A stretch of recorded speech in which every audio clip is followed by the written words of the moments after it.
Today's video will show you how to use the Sylius functionality responsible for invoice management intuitively.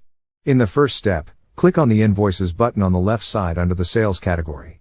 Here is a panel where you will find information regarding your organization's invoices. Information such as the invoice number, order number, the channel from which the invoice was issued, the amount of the invoice in question, the date of the invoice, and the possibility of taking action.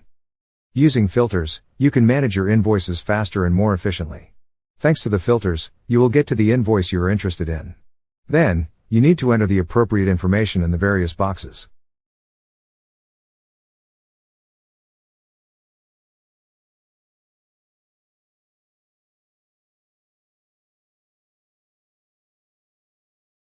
Let's check what's hidden under the Show tab. In this panel, you can notice information about the buyer and the seller.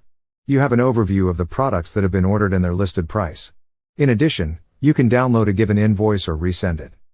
Returning to the main panel dedicated to invoices, clicking on the order number will give you information regarding the order in question, just as you had the opportunity to see this process in previous recordings. As you can see, the invoicing panel is present here, and from this level, you can also download or resend a given invoice.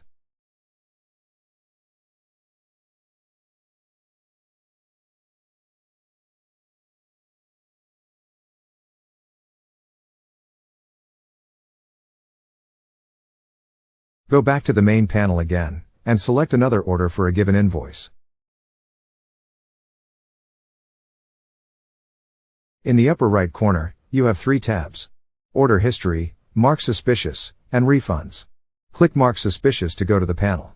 Now you can suspend such a delinquent by performing a few simple maneuvers. First, select an address type and leave a comment telling the user why he was suspended. Now that the suspected fraudster has been successfully created, a panel should appear in front of you, where you will receive information about the suspected person.